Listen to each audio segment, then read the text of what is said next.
Yeah, absolutely. Just keep the state government thing in there. Yeah. So they can pay for it.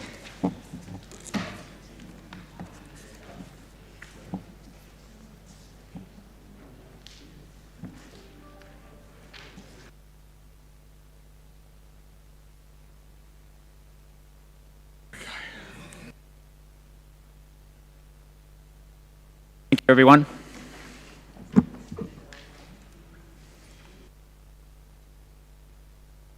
Good evening, everyone, and welcome to tonight's council meeting. Council acknowledge the Wadawurrung people as the traditional owners of the land, waterways and skies. We pay our respects to their elders, past and present. We acknowledge all Aboriginal and Torres Strait Islander people who are part of our Greater Geelong community today. This meeting is being broadcast on the internet, and the recording of the meeting will be published on the Council's website. Good evening, everyone. My name is Peter Murray. I'm the Mayor of the City of Greater Geelong, and I'll be chairing the August Council meeting tonight. Welcome to those in the chamber, and hello to the community members streaming online. On behalf of the Council, I want to thank the many residents who got their hands dirty on National Tree Day recently. Thousands of trees were planted across a number of events by people of all ages and backgrounds. It's fantastic to see the enthusiasm and passion to green our region. I'll use this opportunity to also plug the Geelong Awards for People with Disability, as nominations are open until September the 2nd. There are many people with disability in our region doing amazing things who deserve recognition. So I encourage you to have a think about nominating a colleague or a loved one for their work. You can find more information on the geelongaustralian.com.au/disability awards website. Finally, I'm pleased to announce that next month's meeting on Tuesday the 27th of September will be held in Lara at the Lara Hall.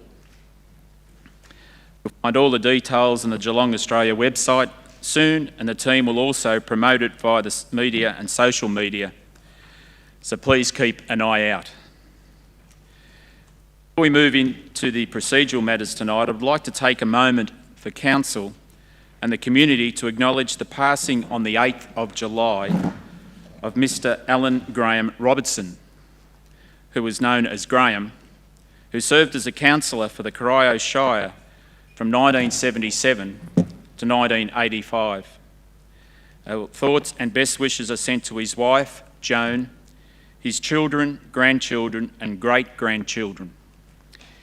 Individuals who nominate for council work tirelessly for the community, and this council wishes to pay its respects to Mr. Robertson. For everyone, we have a number of questions from the community to get through, so we'll get started. Councillors, I'll be asking for strict adherence to speaking time limits tonight. Apologies and leaves of absence. Councillor Contell is seeking a leave of absence to be granted from the Monday the 17th of October to Thursday the 3rd of November inclusive. Do I have a mover and a seconder? Please. Moved Councillor Mason, seconded Councillor Nelson. All those in favour? That's carried. Are there any other requests for leaves of absence from councillors tonight? No. Are there any declarations of conflicts of interest in relation to tonight's agenda? Any conflicts arise during the meeting, please make them known. Please have a mover and a seconder to confirm the minutes of the council meeting held on the 26th of July. Need a mover, Councillor Harwood, and seconder, Councillor Grisbeck. All in favour? Thank you, it's carried. And also the council meeting held on the 9th of August. Need a mover, Councillor Harwood again, and Councillor Sullivan. All those in favour? That is carried. Thank you, councillors. The next agenda item is public question and submission time. It is specifically available for questions and submissions rather than a forum for discussion. In accordance with our policy, we set aside 45 minutes for question time, providing for each person to address the Council, with a maximum of 2 questions with 3 minutes allocated per question. Questions and submissions provided in writing prior to the meeting will be considered first. After this, if time permits, members of the gallery will be given an opportunity to ask a question or make a submission. However, if it's in relation to an agenda item, councillors won't be able to provide you with an answer, but you'll be able to hear us consider the item shortly. For those who have pre-submitted questions but are not present tonight, responses to your questions have been published on the Council's website and will also be emailed to you. It's also important to note that each councillor has read the questions sent in. For tonight's meeting, we have received 15 pre-submitted questions from 11 community members. Those individuals and their topics of interest are Melanie Walter, question in relation to Geelong Society of Operatic and Dramatic Arts, Michael, Community Outpost, Jackie Hollins, tree planting and replacement of trees. We have a number of questions in relation to the planning amendment, the Lara flood overlay from Andrew Van Gemmet, Katerina, Frank Shalafau, Deborah Walker, Barry White, Greaves, the surname,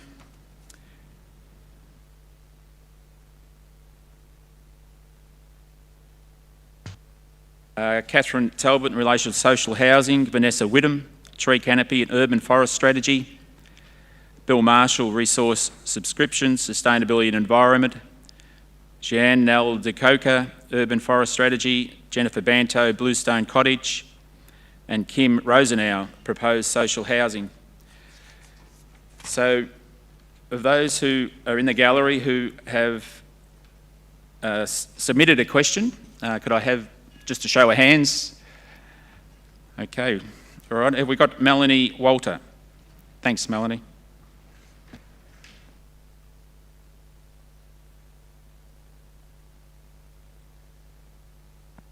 Hi everyone. Hi. Thank you for the last council meeting. The reply received to the question from Zoe and her friends was unfortunately not relevant to the needs of Gesoda and did not address the essence of the question. As such, the teenagers who were in attendance were left feeling that their cry for support and equal treatment went unheard.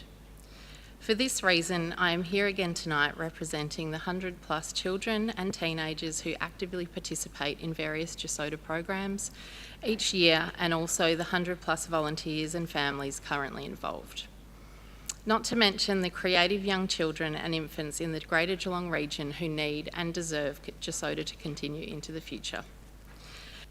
The G21 plan states that sport and recreation play a major part in generating feelings of community pride and individual well-being. The COG Community Directory lists 313 sport and recreation clubs that use COG-owned land and/or facilities, the majority of which are not-for-profit organisations with a focus on youth involvement, just like Gesoda. Just like sporting clubs need a place to undertake activities and store equipment, so do recreation organisations who engage in artistic and cultural pursuits. Therefore, can Council please advise in relation to the following questions? Gesoda has state government support for any future building funding we may seek, but the roadblock faced is the lack of a permanent address required to move forward with a COG Community Infrastructure Planning grant application. Sport Victoria has confirmed Gesoda are eligible to apply for grants under the Sporting Club Grants Program, as dance is defined as active recreation. As such, the children and teenagers involved in Gesoda should be able to access the same council support and funding opportunities as other sport and recreation clubs in the Greater Geelong region. There are plentiful sport and recreation sites across Geelong, and we are therefore seeking your support to access excess land, an unused building, or to work with another club who would use a facility at different times of the week and could share a site. Thus, we seek proactive council assistance to please facilitate meetings with the relevant staff within COG who manage sport and recreation land and facilities and can help us resolve this issue that is denying the children and teenagers involved in Gesoda to a level playing field to that of other children and teenagers involved in sporting clubs. We request that this support is provided, including a thorough review of all possible properties and/or land that may be able to meet the needs of an organisation that is a Geelong institution and has positively impacted the lives and well-being of thousands of Geelong families over the past 70 years. I did a quick review, and based upon that, I located a couple of sites, and I just wanted to understand how this process works. Land next to the Geelong Cycling Club that may not be suitable for recreation uses such as playgrounds or dog walking, as it's in between main roads, would be suitable, or Petit Park Hall to renovate and revive. I went and had a look, and it's looking pretty old and tired and unloved. If these example sites are not suitable for further review or discussion, can Council please detail the reasons for these decisions? Thank you. Thanks, Melanie. We'll go to Robin Stevens, Director, Community Life, for your answers. Thanks, Robin. Thank you, Mayor Murray, and thank you, Melanie, for your questions.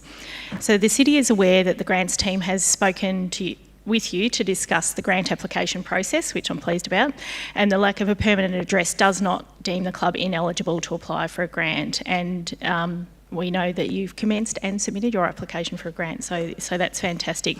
If your planning grant is successful, the proposed location assessment study will consider the group's needs and conduct a detailed location analysis of existing sites for suitability in the first instance. May also consider new development in the absence of suitable existing facilities. Outside the grant process, City officers are more than happy to meet with you to facilitate a conversation in relation to finding the group a suitable future home, and we can set up a mutually convenient time to meet. It will be important to first understand the group's needs and requirements, which will then enable the review of the current facilities that may be suitable. It would also include an assessment of suitable infrastructure across the city, such as halls and community infrastructure, as you've identified. In relation to the planning and development of a new facility, this will likely be only explored in the absence of a suitable existing location that could be repurposed or redeveloped to meet your needs. In relation to your second question, thank you for your suggestions in relation to development sites listed, and we'll need to have further discussion with you on the future development and the use proposed for those sites. And any site under consideration would need to meet planning and zoning considerations and may be subject to broader community consultation. And I wish you all the best with your grant application, and no doubt we'll be catching up in the near future. Thank you, Melanie. Everyone. Thanks, Melanie. Thank you. Mr Mayor, could I just add to the response? Through my arts, live entertainment and hospitality portfolio, I'd like to get closer to this as well. So what I'll do is pass on my card, and I'll engage with you also and your team, and also with the officers so that I stay close to it as well. Thank you. Michael, in relation to the outpost. Thank you.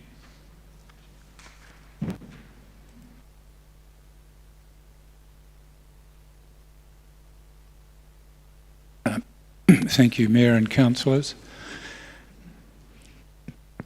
Council provided a site for Outpost to operate over 20 years in Council's own building.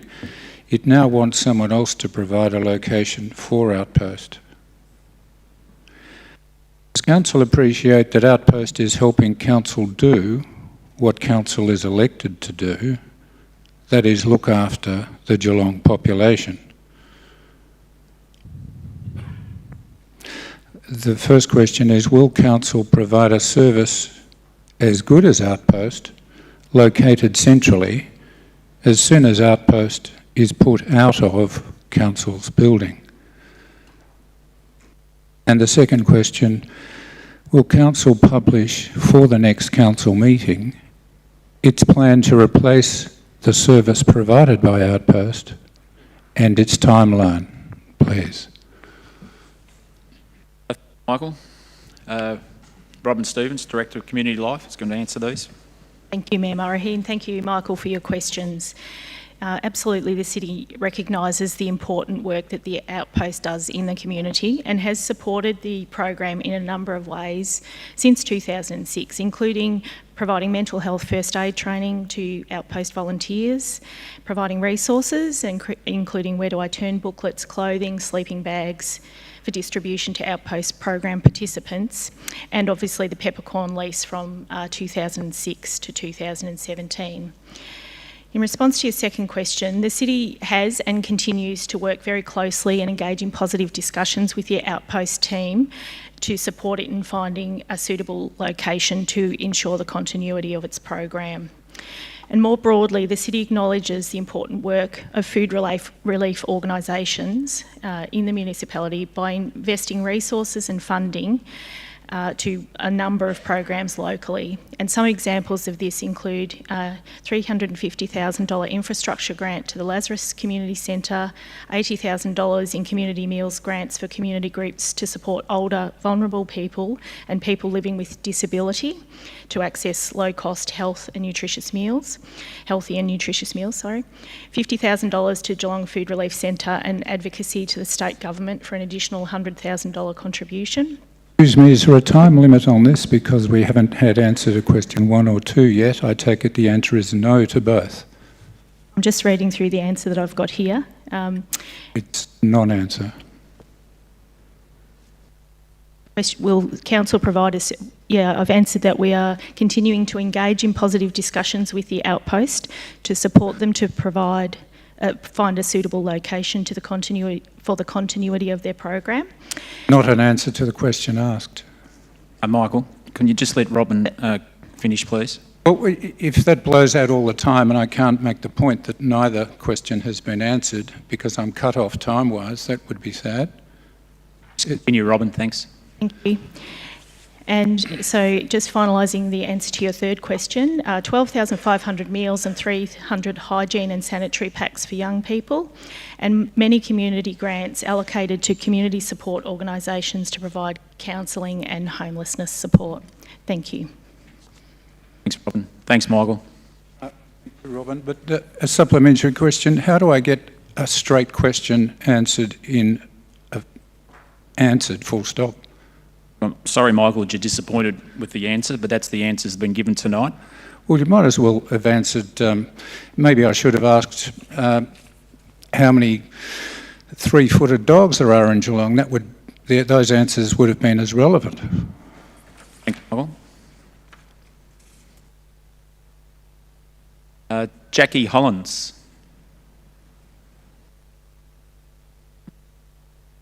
Andrew Van Gemmet.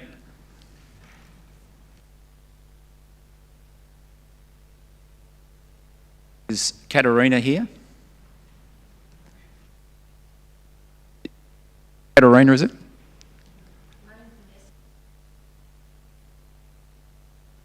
Yeah, no, I'm just going to take questions from those who are here in the gallery tonight. Frank Shalafel.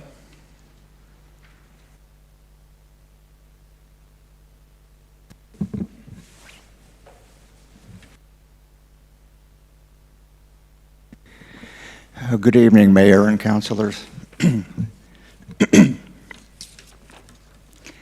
My name is Frank Shalafor. I'm a Lara resident living on acreage proposed to be overlaid with a special building flood overlay that projects 1 in a 100-year local rainstorm ponding depths of less than 300 mil on my property.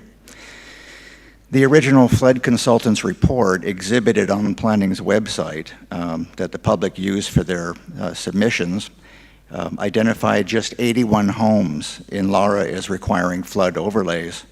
Following the 571 plus objecting submissions, that consultant's report was mysteriously replaced with an edited report version not mentioning the 81 homes. The official response from the CEO and down was that this 11th hour PDF document switch was that a member of the public put the 81 figure into the report. Planning expects Lara to believe this member of the public also had password-protected access to statutory planning's web server in order to publish an unauthorized PDF. The more plausible reason is that the flood consultant's report viewed by the public in making their submissions was requested to have the low 81 home count redacted out, along with several other contentious report pages already viewed by the public. I request that Council refuse this amendment and order an independent panel to review it based on a lack of historical or reliable flood risk data, especially on the far overreaching proposed SBO mappings and the profound implications they mean to homeowners. Question: why has statutory planning and the city's engineering department handling this amendment not been required to keep promises made to answer written questions put to them from affected parties that were part of the public exhibition, question, solicitation, submissive process? A Matt Wilson in Kiara assigned to this task fobbed off answering my 3 September 2021 written questions despite their verbal promises. Question 2, why has Council not required statutory planning to submit to them and to the affected parties prior to tonight's vote what minimum and maximum compliance steps and costs will be required of an applicant as part of a planning permit application to be required on SBO overlay properties, and the obligations, costs, and effects to the applicant, including site remediation, drainage works, insurance ramifications, and credible asset devaluation studies from non-compliance of existing structures to the proposed new SBO criteria.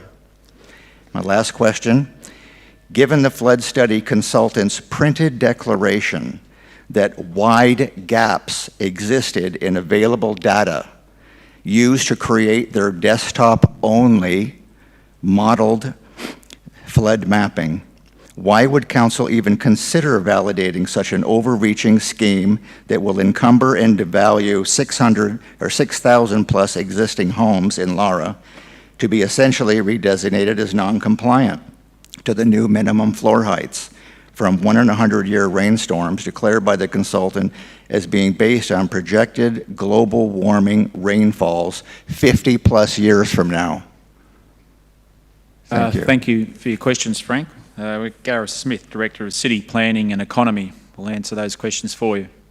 Thank you, Mayor, and thank you, Frank, for attending and to continue engaged in the process. I certainly note we've responded to several correspondences you've had and appreciate you attending some of the public forums and other processes we've had to date. So it's been much appreciated. Just sort of a bit of a combined answer for the 3 questions you've got there. The amendment is applying flood overlays to properties identified as flood prone in the Lara flood study and other flood studies. The older urban parts of Lara are mostly identified as flood prone due to the stormwater system not being able to cope with the 1 to 100 frequency rainfall storm events. The special building overlay is applied in this case in order to trigger a planning permit for any substantial buildings or works such as a new dwelling. A permit is usually issued to set floor levels above the flood level. The land liable to flood designation does not make existing houses non-compliant. Instead, it will ensure any new buildings or redevelopments are done in a way that protects them and neighbouring properties against any future flooding. These types of issues and the themes that you've raised in your questions have been addressed in that Council report in December 2021, and obviously in the written response we'll provide you the link to that and the page numbers to actually give you the detailed responses to those questions you're suggesting haven't been answered to date. The City has further reviewed about 50 or more complex submissions in Lara, Avalon and Finesford and is now reporting back to Council next month, recommending that the newer housing estates in Lara and Finesford that have been constructed since the flood studies were undertaken to be taken out of the amendment. This removes around 2,000 properties. Belonging to who? The remaining maps the City believe are accurate and fit for purpose for the planning overlay. The City does have confidence in the methodology used by Water Technology, an expert in this field. The report was reviewed at key stages by partner agencies, peer reviewed by an independent consultant also for quality assurance. In preparing the report, Water Technology followed the national guideline, Australian Rainfall and Runoff, a guide for flood estimation. And the land liable flood designation does not make existing houses non-compliant, as I mentioned before. Instead, it just ensures the protection and safety of the asset and the people. But thank you again, Frank. Thank you. Thank you, Frank. Deborah Walker. Barry White.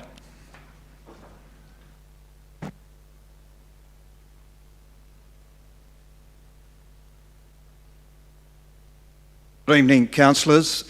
My comments and questions relate to the same subject, the Lara flood component of the proposed C339 amendment. My name is Barry White. I'm representing the Lara Care Group, and I also happen to be an affected property owner, which is going to be subject to the application of a special building overlay, an SBO. We acknowledge that there's a great deal of supporting documentation for this proposal, but much of it is very technical, and whilst it might be suitable for hydrology engineers, it remains confusing for many residents. Further clarification, we believe, is necessary before this amendment is progressed. And I think, well, leave it there. But areas subject to the SBO have been identified through theoretical modelling and mapping, but with little historic evidence to support this, with perhaps the one area around Hovels Creek, which has quite a significant historic record. Many of the other areas identified haven't had that sort of evidence presented. Many properties caught up in this proposed application and subject to a potential SBO have only been marginally affected by surface flooding in the past. The area now facing incorporation into the SBO application is, we believe, extreme. This has potential financial consequences for many existing residents in future. We were advised that the SBO is a very simple overlay that triggers a planning permit for any substantial building, such as a new house. But we find that it also applies to other works, including fences, roadworks, pools, decks, paths, and so forth. This will also increase bureaucracy, regulation, and costs relating to future land use. We note that significant exemptions to the original proposal have recently been made. These have been granted mainly to developers who have the resources, both human and financial, to challenge the proposal. Existing long-term residents are not so fortunate and will potentially face penalties because of council's failure to provide infrastructure in the past. The impact of these overlays on future land valuation, insurance, assessments and premiums is uncertain and of concern. There are fundamental questions that need to be answered, such as who instigated the project and its purpose, the ultimate objectives and the implications, including financial, for property owners. My question, as a consequence, will you please arrange a public information session in Lara as soon as possible, hopefully before the next council meeting in Lara, which would include a map showing the affected Lara area, where the recent exemptions apply and why these were approved, and a clear statement of the implications of Amendment C339. Thank you. Thanks, Barry. We'll go Gareth Smith. Thank you, Mayor, and thank you, Barry, and also for continuing to engage. We appreciate the emails in recent weeks as well with some of these. So hopefully this can still further answer those questions you have. The Lara flood study began in 2018 and was a joint initiative between the City, Corangamite CMA and the Department of Environment, Land and Water Planning. So that was really the instigation. With Lara, particularly vulnerable to flooding and with inadequate existing data and maps, the study was identified as an action in the Corangamite Regional Floodplain Management Strategy. So that was the trigger. The study aims to better protect residents, their properties, community infrastructure and floodplains. Council officers have undertaken a significant number of one-on-one meetings, telephone calls, email exchanges with those affected by the proposed amendment to explain what it means for individual properties. The City has found this to be the most effective way of providing accurate answers to those individuals so we can address their property issues. Frequently asked questions and other information is available on our website and regular updates have been provided. We have over 500 subscribed to that site getting automatic updates. The SBO is a standard overlay that triggers a permit for building and works with several exemptions. The City's published information on how it sees impact on property values and insurance in the frequently asked questions as well, and other material. The December 21 Council report on submission received addresses these issues and explains how we responded to those comments we received.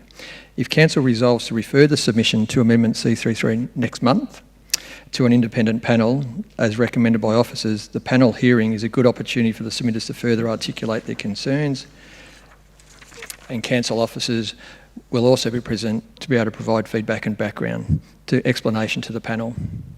And we'll also have expert witnesses there like Water Technology that have undertaken the study. Just to be specific in regard to the question though, regarding will we undertake any further engagement and communication suggestion, that has also come forward from a couple of people, including Council, and we're considering that this week at the moment to look at other opportunities we can further share information, engage with councillors before they consider it at the next Council meeting. So we hope to have that resolved this week, Barry, and we'll be in touch. Thanks, Gary. Thanks, Barry. Councillor Aiken. And I just said for the public record that look, I actually have supported the community's request for an information evening on this particular issue.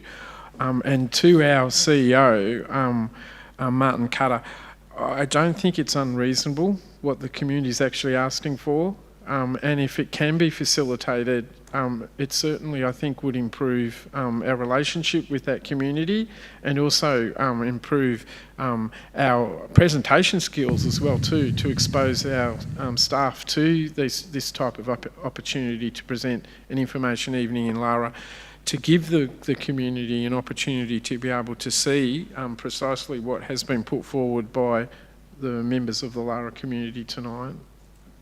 Thank you, Councillor Aiken. Thanks, Barry. If I could just make one final comment, then I'll disappear. I've spoken primarily on behalf of the community on the basis of responses that we've got to our group, mainly through social media, but also direct contacts. I also made the point that I'm an affected member of the community because my property to the north of Lara is included within the modelling as it applies at the moment. I've lived at that property for 50 years. There is absolutely no historical record of any flooding on my property in that particular period of time, and I'm sure there are plenty of other examples where that's applied.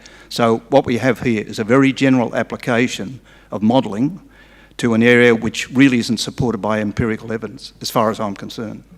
Thanks, Barry. Greaves. I haven't got a Christian name. No? Sorry, just to Frank and Barry, with respect to the inconsistencies in communication and the complex array of information that you're presented with, do you feel like you've gotten the answers that you need, or is there still an air of confusion there? I mean, it seemed to be the case for you, Frank, but I was just wondering about you, Barry. Sorry.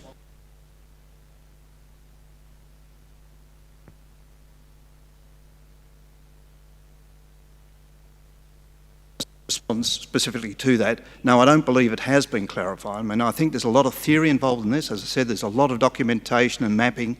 It needs to be made much clearer so that the community and the residents understand what this is all about, and they don't. So I would suggest at this stage, if there is going to be an information session between now and the next council meeting at Lara, that would be a very positive move. On your point about the empirical data, I guess the reporting that was presented, was that based on assumption or assumed climate shifts? Well, we don't know. I mean, all we're suggesting is that we know about modelling, we know about assumptions that form the basis for modelling. What we're interested in is to also see if that's supported by historical or other empirical evidence, because it doesn't appear to be. Well, thank you. I just wanted to clarify, because it sounds like there's either a breakdown in communication or an obfuscation, whether it be purposeful or not, but it sounds like there's a lot to be clarified. So thank you for that. Perhaps we can dig in a little bit deeper later on. Thanks. Thank you. Catherine Talbot.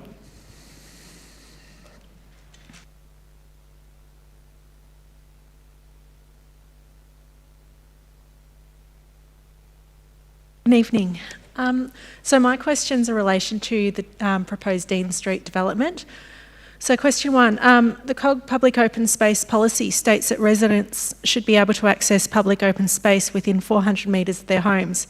The council are currently calling for community feedback on the height and open space plan that includes 3 sites and the COG Million Trees plan. What about Dean Street, Belmont? This area of Belmont is in desperate need for usable open space. Residents have been calling for this through our petition, with over 700 signatures wanting the space retained as open space that was presented to council, and through their comments on the proposed use of Dean Street for social housing. Can Council show equity to residents of Belmont and also get feedback on an open space site plan for Dean Street before bullying the local community and pushing a housing plan on us? The Council asked residents about the site.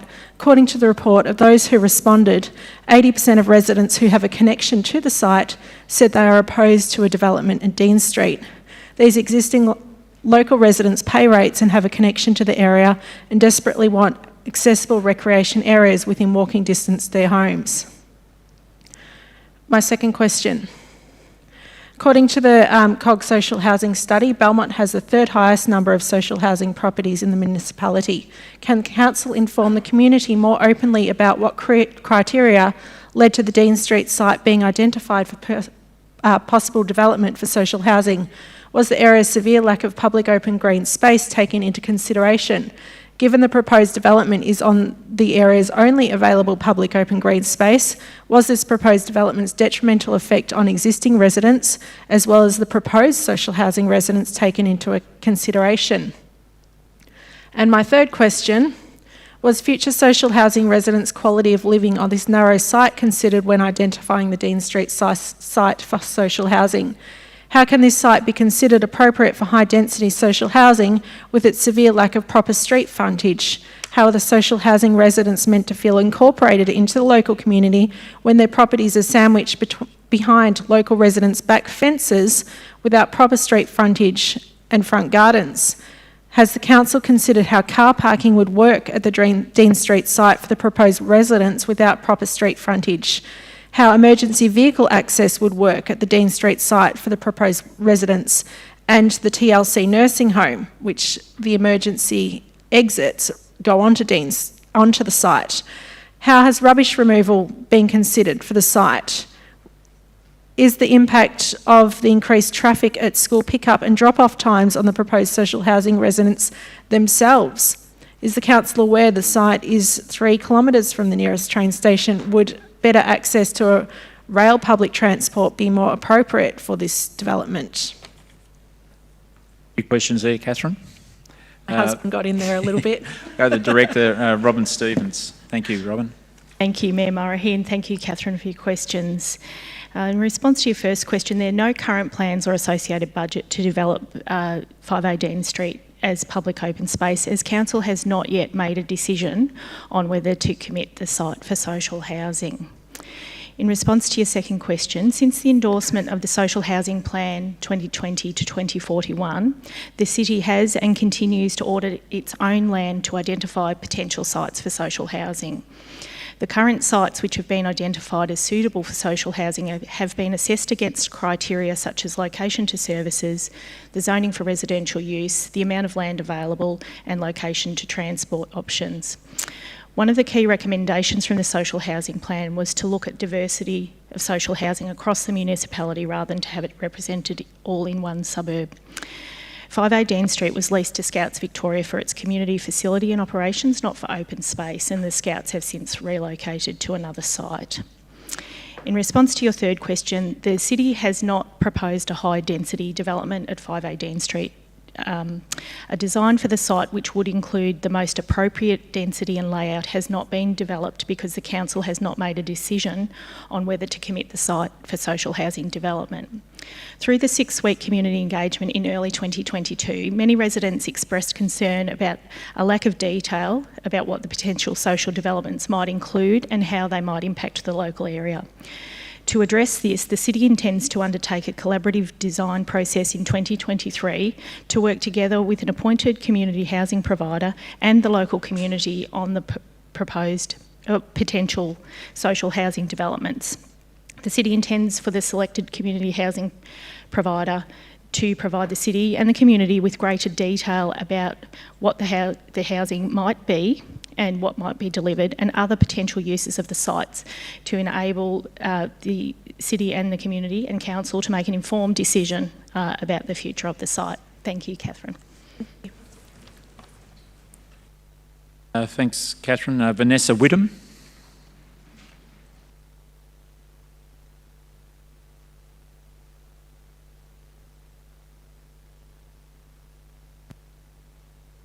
Good evening, Mayor and Councillors.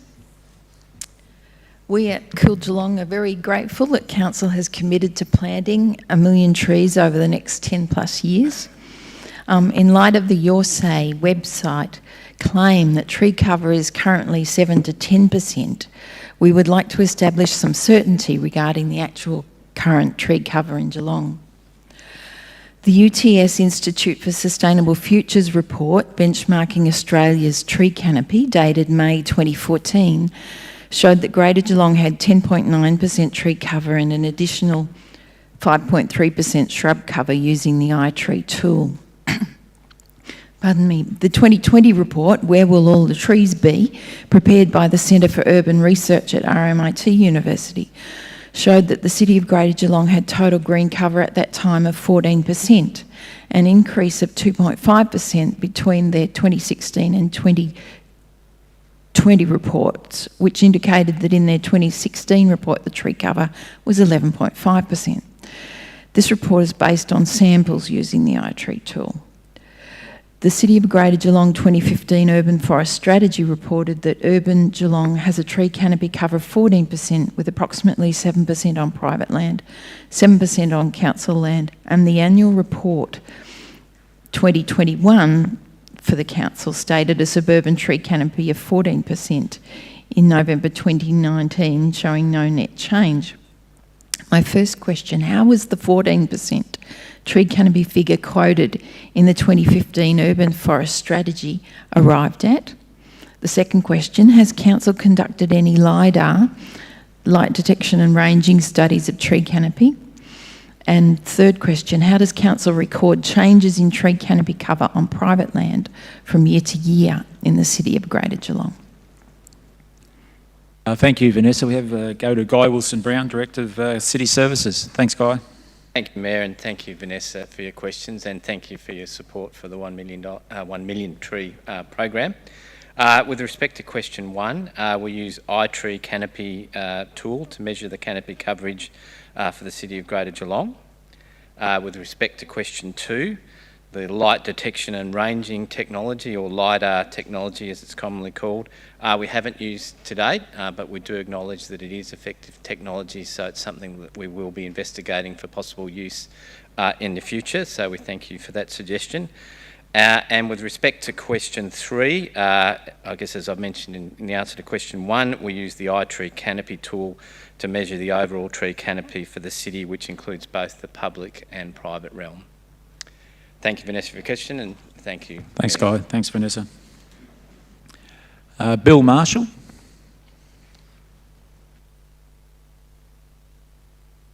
Jan Aldecoca.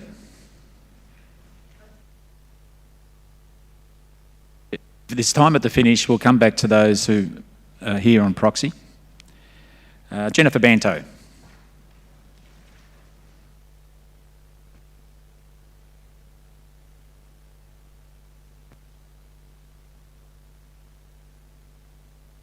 Evening, Thank Jennifer. you, Mr Mayor and Councillors, for the opportunity to ask a question. My question relates to agenda item 2.1, the Bluestone Cottage Relocation Feasibility Study. The feasibility study presents a preferred option, option 3, based on a scoring system of 10 criteria that do not adequately include the paramount consideration of heritage value. The scoring system has some baffling examples. For example, option 2, which is a wall built in the park of some stone taken from the house with some interpretive signage, and that option is scoring higher than option 1 presented by the Bluestone Cottage Community Group, which is a genuine heritage restoration and relocation.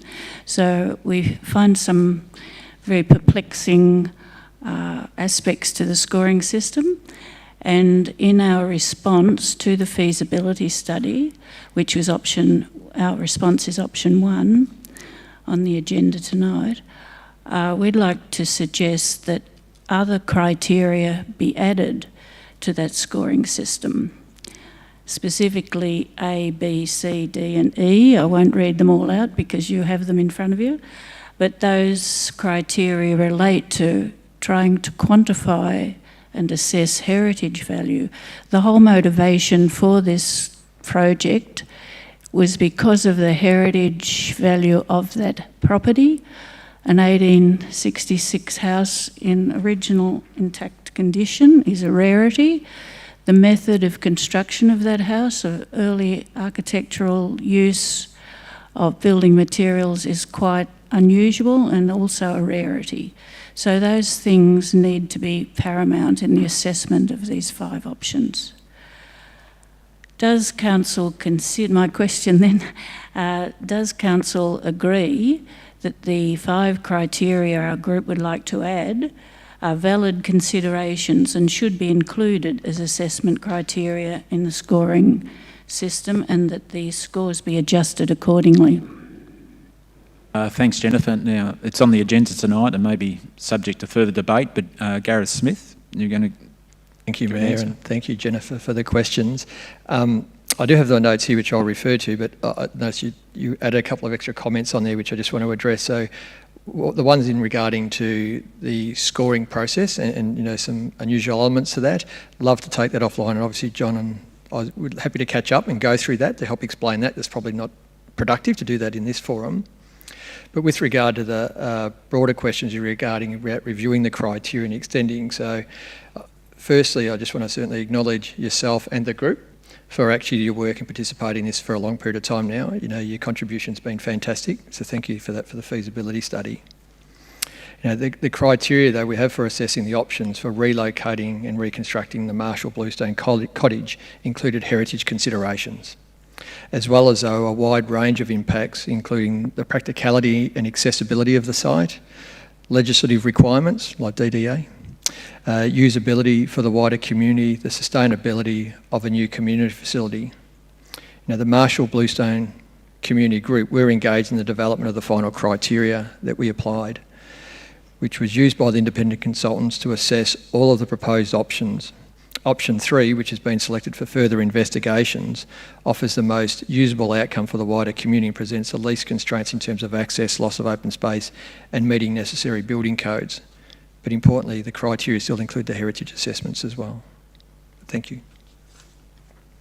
Thanks, Gareth. Thanks, Jennifer. If I could ask for your indulgence, I do have a question without notice. It's very short and I have briefed the planning officer on it. The floor is yours, Jennifer. Thank you. Would council consider an alternative procurement method in order to quantify the probable costs of the project based on actual market costs? Thanks, Gareth. Thanks, man, and thanks, Jennifer. And obviously we discussed this earlier, and as I mentioned, it's very early in the process. At this stage, it's still for a council to make a decision about a preferred option. And then if and when an option is selected and preferred, we would then go through a design phase. After the design phase, then we'd be looking at procurement options. So we're very open to what we do, as long as it's within our legislation and what we can actually do from a procurement perspective. And I appreciate your comments really relate to some of those estimates that have been shared with at the moment, that you're worried about they're higher or inflated, but that's something we could certainly test at a later stage when council's made some positions on options to go forward with. Yeah. Thank you. Thank you very much. Thanks, Jennifer. Kim Rosa now.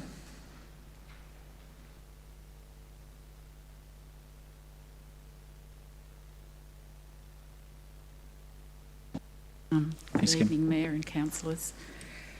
My name's Kim. I'm asking questions about the Dean Street Reserve. It appears that my first question has possibly been answered, but I'll read it anyway. Has Council engaged a community housing provider / partner to submit design options for public housing at the Dean Street Reserve? I want to ask all your questions. Thanks, Kim. And Yes. Yep. Belmont has the least amount of open community green space in our region, and Council has been made aware of this and provided detailed information as well. Belmont residents have consistently inquired why Council has not committed to investigating developing the Dean Street Reserve to such a space that can be accessed by locals. Council has stated that, and I quote, As our city grows, so do our needs for play, relaxation, recreation and socialisation, and is asking for submissions from the public on how 3 reserves in Highton can be improved and enhanced for public use. My question, why isn't Belmont being given the same opportunity to have the Dean Street Reserve improved and enhanced in a similar way? Thanks, Kim. We'll go to Robin Stevens. Thanks, Robin. Thank you, Mayor Murray, and thank you, Kim, for your questions. In terms of your first question, a community housing provider has not yet been engaged, as an expression of interest process has been undertaken and has now closed, and officers are assessing the submissions and will determine a shortlist to proceed to the next stage of engagement of a provider. In terms of your second question, 5A Dean Street is land owned by the city that was leased to Scouts Victoria for the purpose of operating as a community facility, not as public open space. The Scouts have since relocated to another site, and given the city's commitment to social housing and the implementation of the social housing plan, the city and the council considers social housing a priority for the community. As part of the commitment, we'll consider its own land for social housing where appropriate. At this stage, however, 5A Dean Street is being considered for social housing by the city and the council. There are no current plans or budget to develop the site as public open space, although I will reiterate, as to the previous questions, council has not made a final decision on whether to commit the site for social housing, and that will be the process undertaken over 2023 to further inform council of options. Thanks, Kim, for your questions. Thanks, Kim. Is there any member of the gallery wish to ask any question? Without notice? Yep, thank you, sir. Just come forward to the microphone.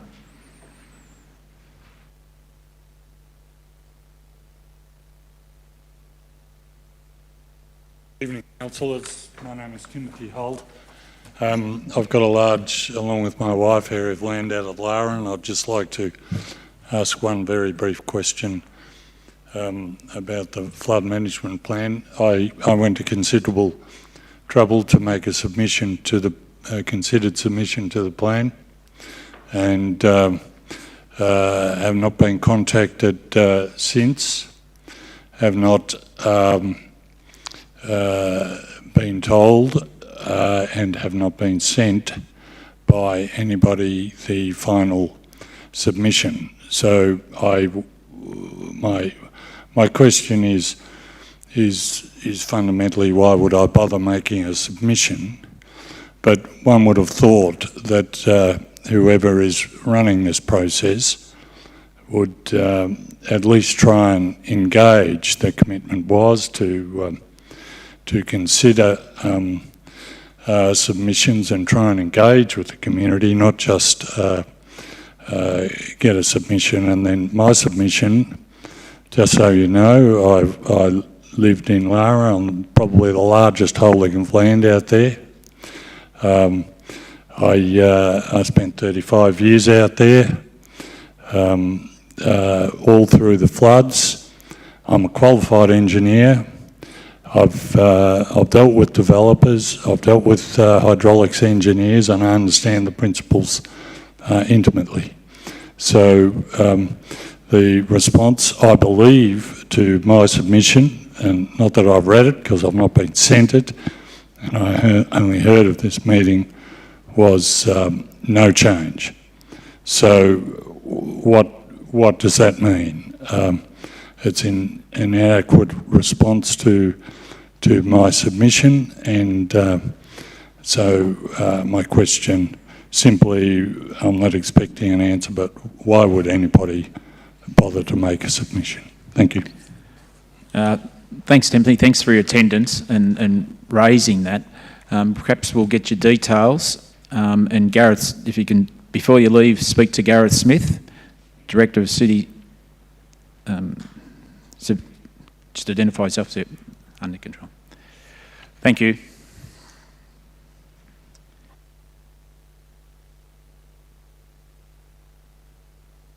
That concludes question time this evening.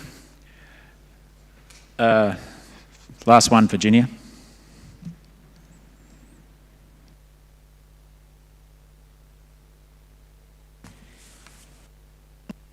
My name is Virginia Johnson and I am the spokesperson and president of the Marshalltown. Might just have to lean forward to the microphone, Virginia. Thank you. That's better. Rather impromptu, but I just want to mention that our group was formed in response to the news that the Bluestone Cottage was to be demolished due to the Barwin Heads Road widening. We undertook pop-up sessions to engage with the community, to inform the community and actually find out what their response is about losing that building. And the response overwhelmingly is that Geelong should not lose this building, the community should not lose it, and the local area in particular should not lose it. It represents, it not only has the history of the house and the inhabitants that built it, but it also represents the industry that was built there in Marshall by several families that helped to build Geelong. It has ties and connections with many, much industry in Geelong. So the information that we've had continual contact with and consultation with our 870 supporters, but also many, many people in the community approach us, is that the people of Geelong sincerely believe that the Bluestone Cottage should be rebuilt. It should be built following heritage and borough charter guidelines. That is the purpose of the building. It is not in their mind and their hearts that it is to be built as an outside-looking old building, but an inside modern premises that has no relation to what the stories are in Marshall. My question is, before I go to my question, I'd also like to just point out the assessment criteria table in the feasibility report and study does not list any value about how the history of the building is rated. So when you look at all of the options, there are 4 options that have little to no value in history of the building. Option 1 has the highest value of the history of the building, and yet it's not rated. History is not rated, but that is what the people of Geelong rate very highly. We do feel that that is a criteria that has been overlooked, perhaps by council department, perhaps by the consultant, but we would like to have that reviewed and assessed again, and that is one question. Will you please review the selection criteria? And will you also listen or take notice of what the community of Geelong are saying and engaging with us that is important to them? And that is a truer rebuild of the cottage rather than a zombie cottage, perhaps we might call it. Thank you. Thanks, Virginia, and thanks for your comments. They've been noted. Because it's listed on the agenda tonight and there may be debate in relation to it, I think you know how it works now. So we thank you for your comments, and again, it'll be raised tonight.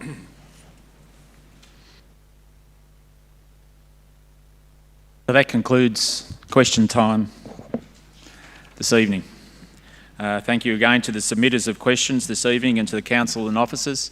There were a couple of questions there. There were proxies by others, and the answers to those will be emailed to them. Petitions and joint letters. Are there any petitions or joint letters to be tabled this evening? No. Move on to Section B, reports. The Section B reports, item 1 is the Bluestone Cottage Relocation Feasibility Study at 375 Barwin Heads Road. Moved Councillor Mason. Mayor Murray, I'm sorry, but I'd like to ask for a deferral. Have we got anyone to second that? Councillor Harwood. Councillor Murray, we've heard tonight examples of expressions of concern that we've received over recent times, which have introduced greater complexities, which imply I think we need to have a closer adherence, or we need to consider closer adherence to the Borough Charter, sustainability and assessment options. So I think we need more time for this consideration. Thank you, Councillor Mason. Do you wish to speak on that, Councillor Howard? We'll put that to the vote. All in favour? Against? That is carried. Item 2 is the establishment of an LGBTQIA+ advisory committee. Moved Councillor Mansfield, seconded Councillor Maloney. Councillor Mansfield. Thank you, Mayor Murray, and I'd like to thank the officers for the swift turnaround of bringing this report back to Council. This is a follow-on from a notice of motion put forward and supported by Council at our June meeting to investigate the establishment of an LGBTQIA+ advisory committee. The establishment of such a committee is really well supported within our internal strategies and the broader state policy context, and it responds to community advocacy. But really more than that, I think we would really benefit as a council and a community from this committee. I've had the incredible fortune over my time as a councillor to chair 4 of our advisory committees, and I can really speak to how valuable they are. They're made up of representatives of the community who give up their time to really improve the lot of their peers and the broader community. We seek their advice on key issues coming before Council, and it's not always just directly related to the interest area of the group, but our broader policies and projects. And their input highlights blind spots and helps us to make better decisions. They also provide us with new directions, maybe things we hadn't thought of doing, through recommendations and requests. They also initiate and advise on events that celebrate members of our community and build inclusion. We've got the resource commitment required to support this committee highlighted in the report, but what we don't see is the worth listed that these advisory committees actually bring.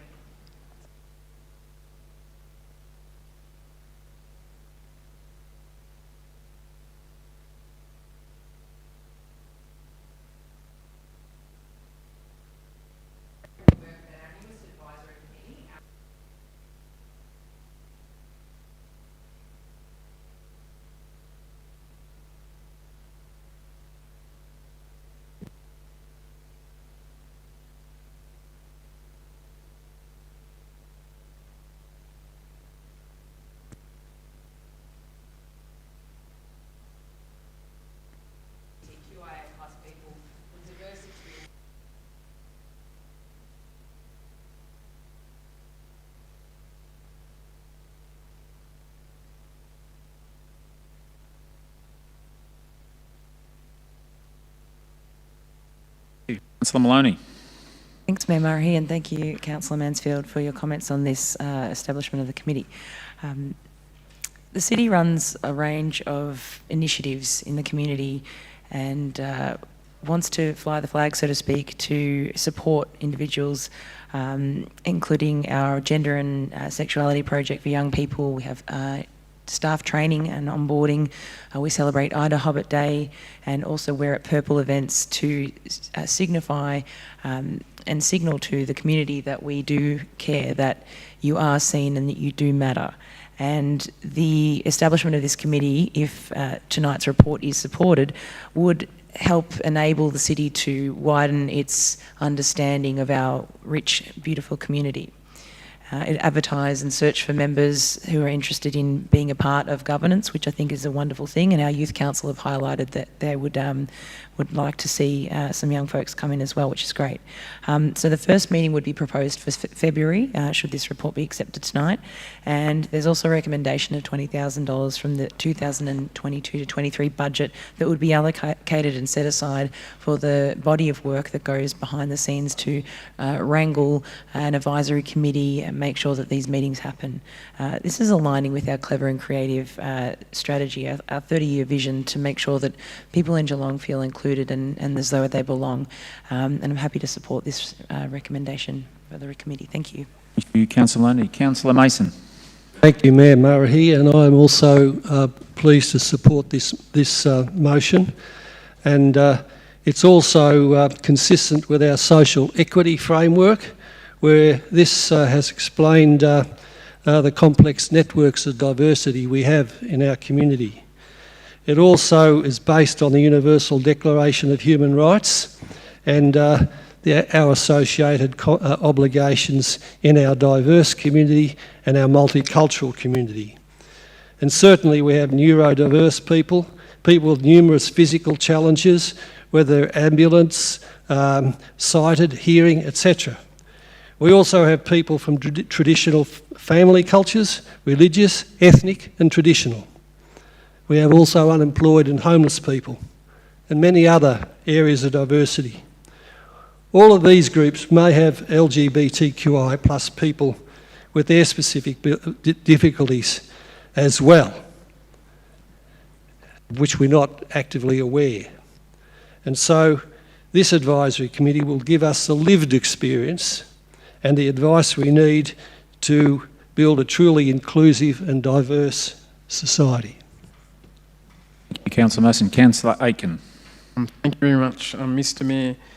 Look, no one should feel unsafe because of their race, religion, age, disability or sexual orientation, and this is a great opportunity to actually provide safe space, safe discussion and also influence policy position on the City of Greater Geelong by establishing this committee. So I think it deserves unanimous support from the council group. Councillor Grisbeck. Thank you. Thank you, Mayor Murray. This was a commitment that I made during our election back, it's nearly 2 years ago now, and I signed a commitment to progressing the movement to making sure that we have adequate representation from that community, and I think this is a great step to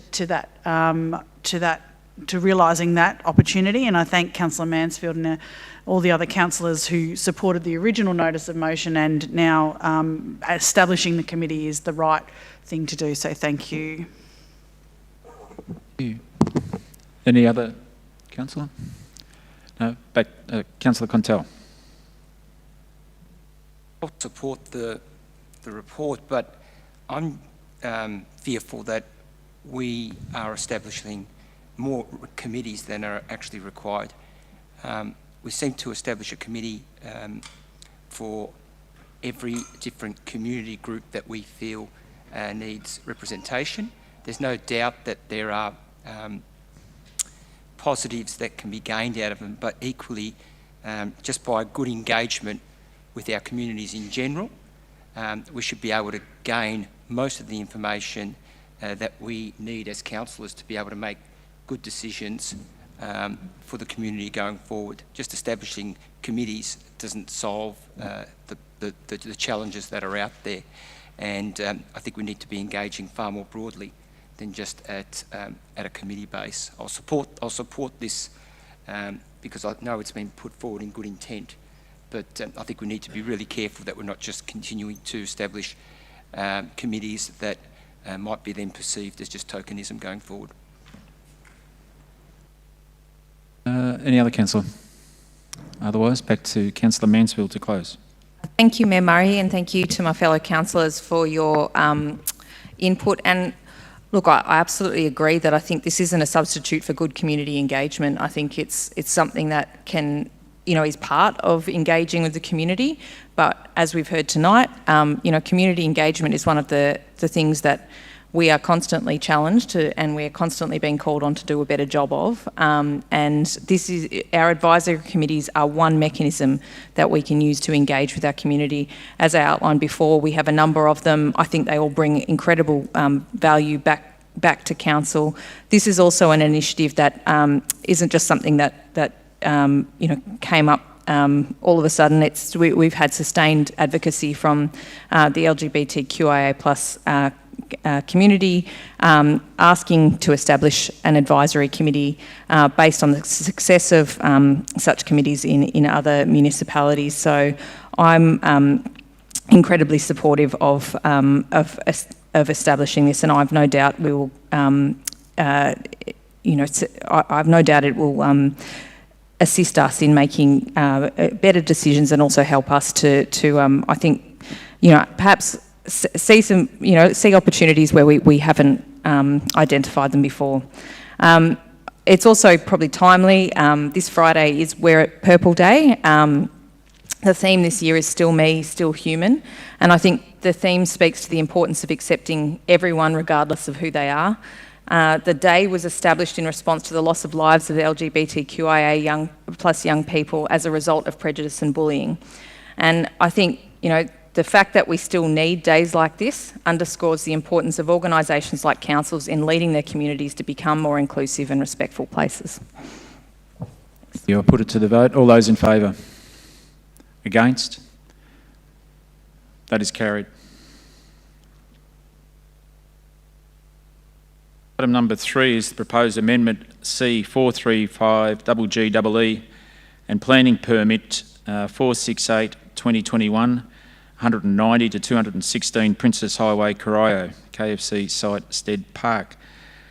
I'll move it. I need someone to second it. Councillor Aiken. Councillor Grisbeck. Mr Mayor, I've got an amendment I'd like to put forward, please. Need a seconder for that. Councillor Nelson. Thank you. Councillor Grisbeck. Thank you, Mr Mayor. I'll speak specifically on the amendment, and then we can go however that lands after that.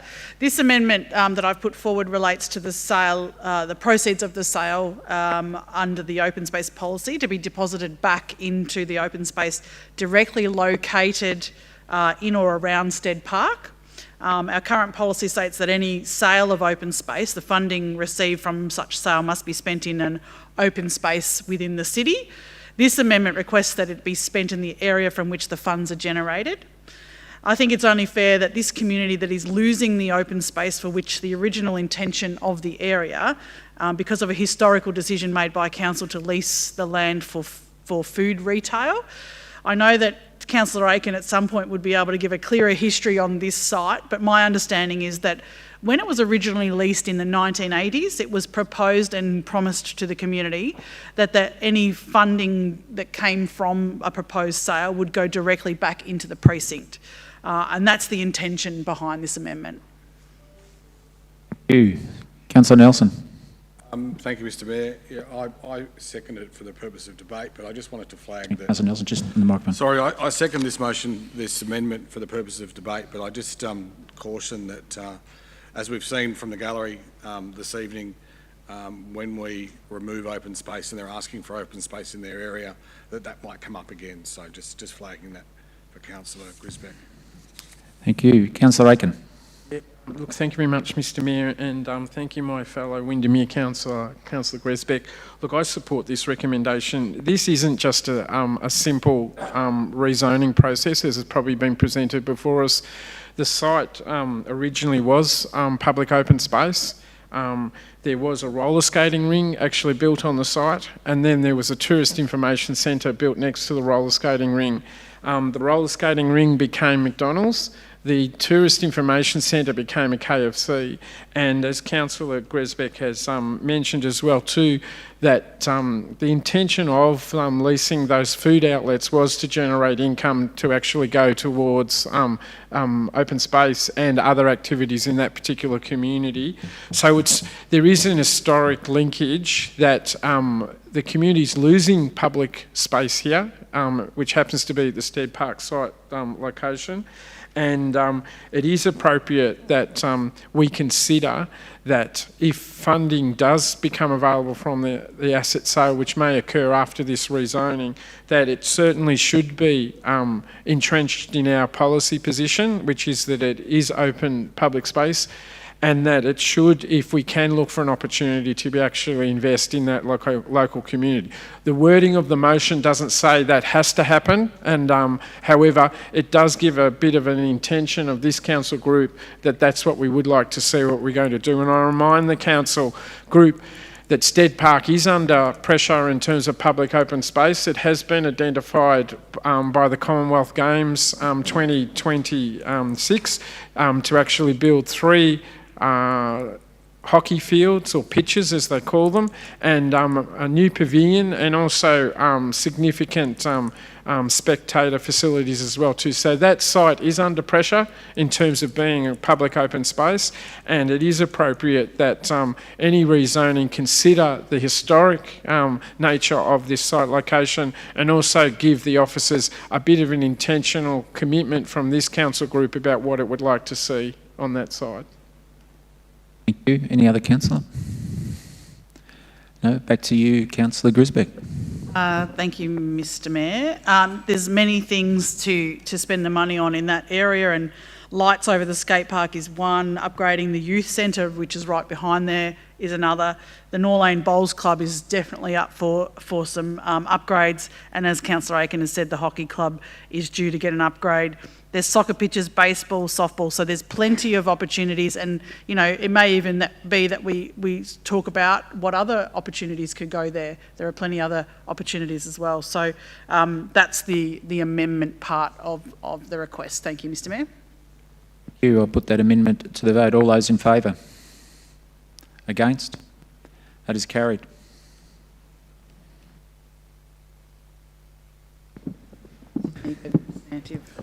Yep, becomes this. Item number 4 is the Armstrong. Mr Mayor, sorry, interacting, but you need to go back to the substantive motion now. We need to make that the substantive motion, and then we need to vote on that. Do that then. So your move, that right, Sarah? Yep. I'll put it to the vote. The substantive motion. Does anybody want to speak on the substantive motion? Yeah. If I might, Mr Mayor, we had the original recommendation moved by yourself and seconded by Councillor Aitken. So if you're both content to now move that as the substantive motion, you may wish to put it directly to the vote. I'll move it. Yeah. Put it to the vote. All those in favour?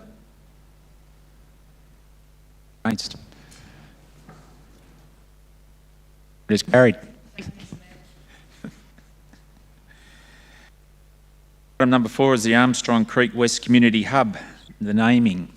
Moved Councillor Nelson and seconded Councillor Harwood. Councillor Nelson. Sorry, thanks, Mr Mayor.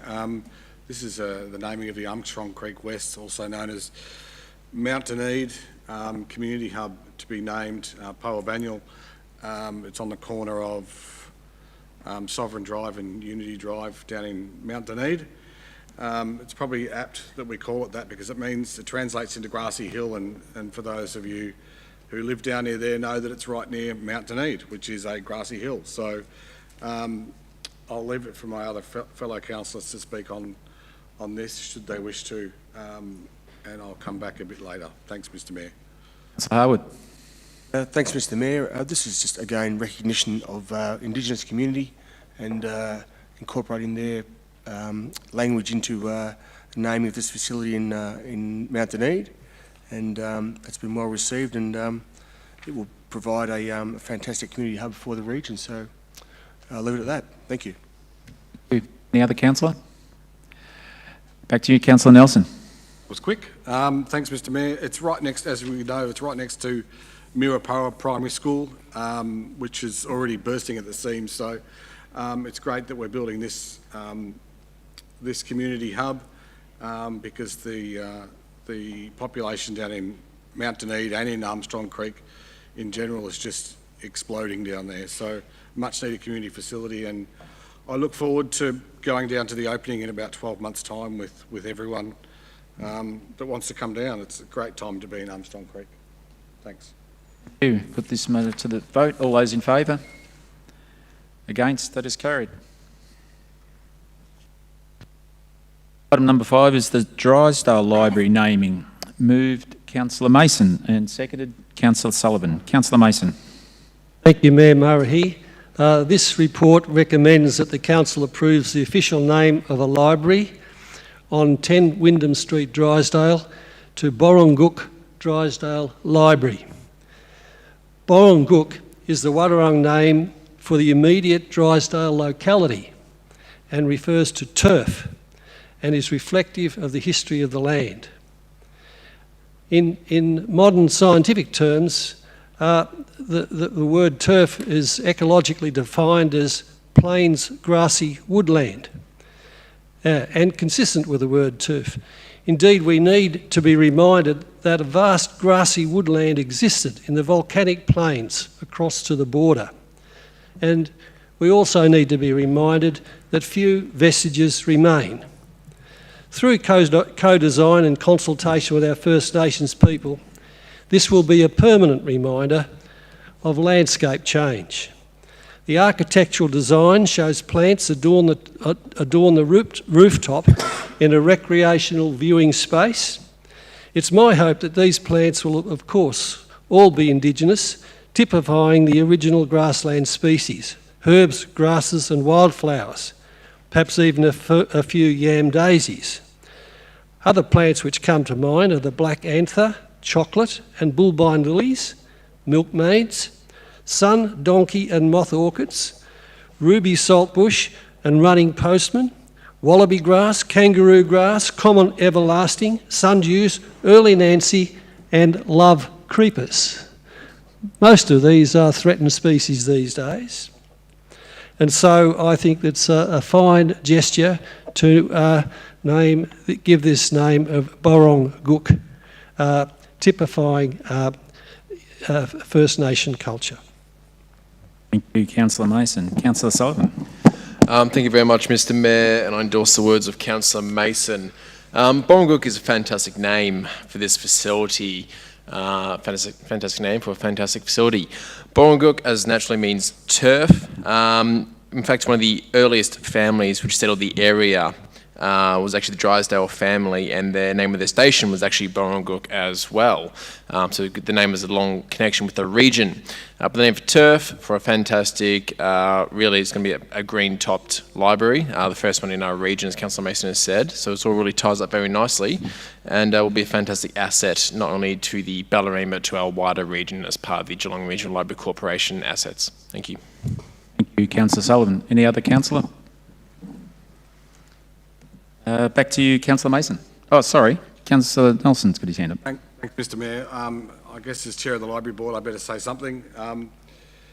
The construction of this one, as the fellow ward councillors have said, Councillor Mason and Councillor Sullivan, this $8 million project for the Drysdale Library is much needed, and that turf name is really apt because, as we all know, there's probably not a picture of it, but for those playing at home, if you can Google Drysdale Library, you see it, and it's just this green thing on top. So hopefully, as Councillor Mason said, there'll be lots of the love creeper and kangaroo grass. Love creeper is a purple flower, and the kangaroo grass on the roof there. I think that'd just be fantastic. So thank you to Council for providing $8 million and the state government for providing $1 million. So what a great project. Thanks. Thank you, Councillor Nelson. Councillor Mason to close. Thank you, Mayor Murray, and thank you to my fellow councillors. Of course, all the proper usual procedures have been undertaken, consultative and community consultation. I feel confident that the community is behind this, and I've got nothing further to add. Councillor Murray. Put it to the vote. All those in favour? Against? That is carried. Item number 6 is the review of governance rules and public question and submission time policy. Moved by Councillor Sullivan and seconded by Councillor Maloney. Councillor Sullivan. Thank you, Mr Mayor.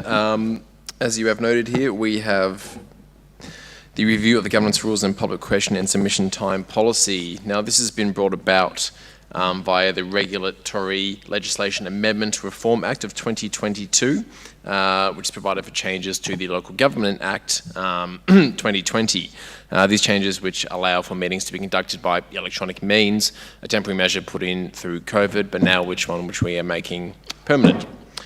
So the governance rules and public question time and submission time policy were reviewed to ensure compliance with this new legislation, these new powers. Post that, we put it out for consultation for 3 weeks. And these provisions, as I said, allow for meetings to be held electronically and to be live streamed, and will naturally enable community members to have a wider range of access to council meetings, which is something that we're all about here. 3 weeks consultation, 3 submissions received, but no changes were proposed to what we have before us.